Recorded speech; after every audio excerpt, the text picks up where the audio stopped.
I'm Dragon, and today I will be doing another time challenge. But this time it's going to be sci-fi related. This will actually be my first sci-fi inspired model or loop because it will be a repeating loop.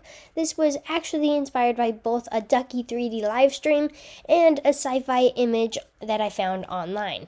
And the final thing to mention before we get into it is that I've already created some clouds with a CG Matter tutorial and decided to use them if it improves the scene. So let's get into it. First I added a UV sphere, then I started making a hole where I wanted the light to shine.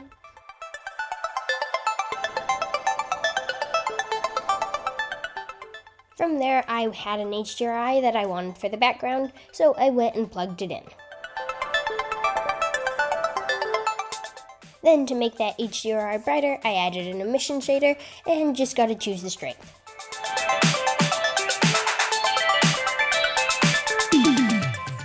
From there I started shading the ball so that I could have the emission and so that I could have better color.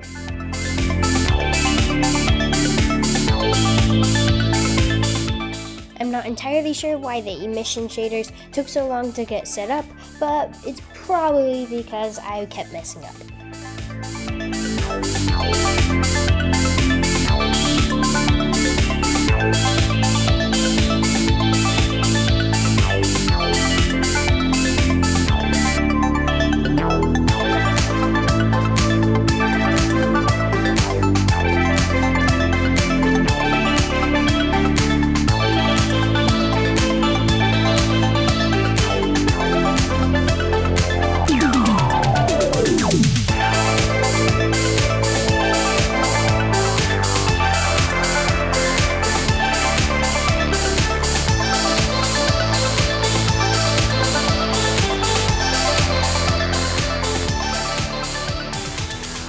Now that the material for that ball is finally complete, I can add the floor and start doing the rest of it. For some reason that took almost 7 minutes to just do that material, that very simple material.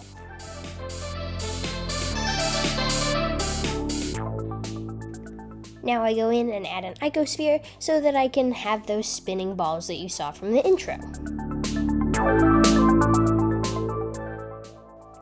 Once the simple material for this icosphere was complete, I went and added a wireframe modifier, increased the thickness, duplicated it, deleted the one modifier, and applied the other, after I scaled it up a bit.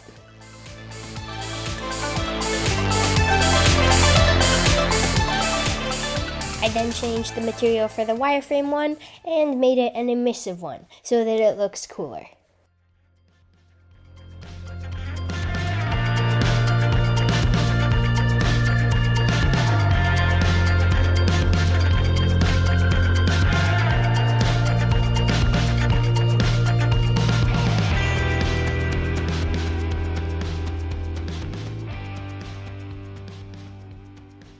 Once I got the color to what I wanted, I took and duplicated it and positioned them and scaled them so that they were all a little bit different and in different locations.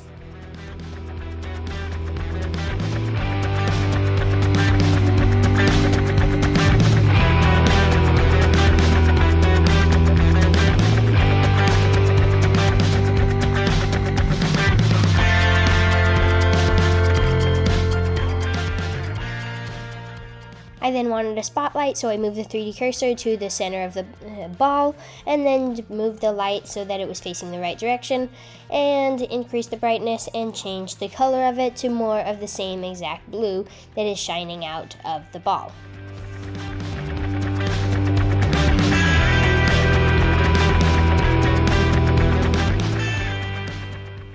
Then I wanted a better ground, so I pretty much just added a shrink wrap modifier, but decided that didn't look right, so I tried positioning it somewhere else.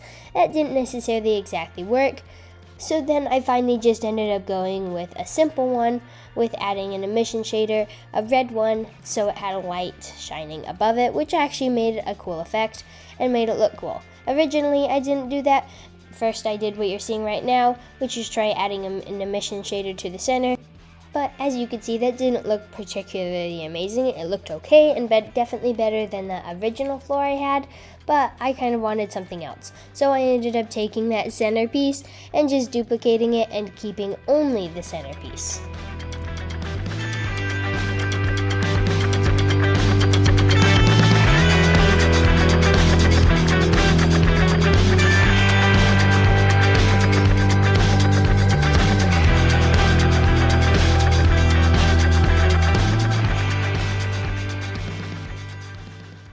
With the final 30 seconds, I was able to finally get the floor that I wanted. And done. So when I rendered it, this is the end result, and I think it looks okay, but as you can see in the intro, I had clouds, and in this one I didn't.